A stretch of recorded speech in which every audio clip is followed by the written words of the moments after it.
वारदात है। इस जैसे कहरा में पहले हुआ था, उसके बाद बटियास में हुआ, उसके मलकपुरा में हुआ और फिर से कहरा में हुआ। हम गवर्नमेंट को ये बताना चाहते हैं कि ऐसी वारदातें जो पेश आती हैं इसकी इंक्वायरी होनी चाहिए और यहाँ पर फायर सर्विस होनी चाहिए और जो जिनका नुकसान हुआ है उनको मुआवजा मिलना चाहिए। और दूसरी गुजारिश हमारी ये है कि अब तक किसी चिड़िया को भी नहीं पकड़ा है जितनी भी ये वारदातें हुई हैं, तो इसकी इंक्वायरी फौरी तौर पे होनी चाहिए और डीसी साहब से हम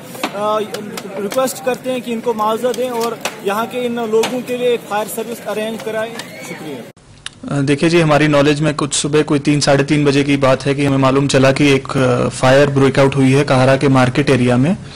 और बहुत जल्दी सुबह तहसीलदार साहब भी वहां पर पहुंचे। फायर टेंडर उससे पहले पहुंच चुका था जिसकी वजह से नुकसान को थोड़ा सा कंटेन कर लिया गया है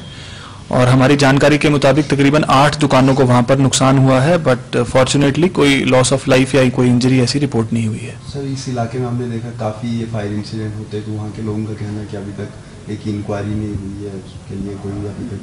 किया नहीं गया एडमिनिस्ट्रेशन की तरफ से। इंक्वायरी जी, जब लास्ट मंथ भी एक ऐसा ही इंसिडेंट वहां भटियास इलाके में हुआ था, उसके लिए एक इंक्वायरी कमेटी उसकी इंक्वायरी कर रही है। उसमें एडीसी साहब, तहसीलदार और बीडीओ ने मौके का भी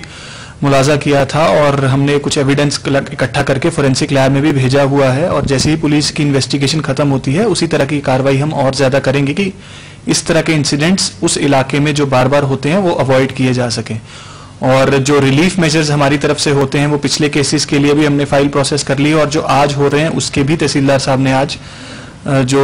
असेसमेंट करनी थी वो हमने कंप्लीट कर ली है और बहुत जल्द within the next week हम सारा रिलीफ डिस्पर्स कर देंगे। सर, जो घर के लोग घर वहाँ पे जले तो उनके लिए कुछ रिलीफ? बिल्कुल, घर के जो बिल हैं उसके लिए जैसे ही हमारे पास तहसीलदार साहब से रिपोर्ट आती है तो हम ओवर एंड अबव दी जो रिलीफ मेजर सरकार की तरफ से होते हैं हम डिस्ट्रिक्ट रेड क्रॉस सोसाइटी की तरफ से भी एडिशनल रिलीफ देंगे उन लोगों को जिनको इस तरह के इंसिडेंट से नुकसान हुआ है।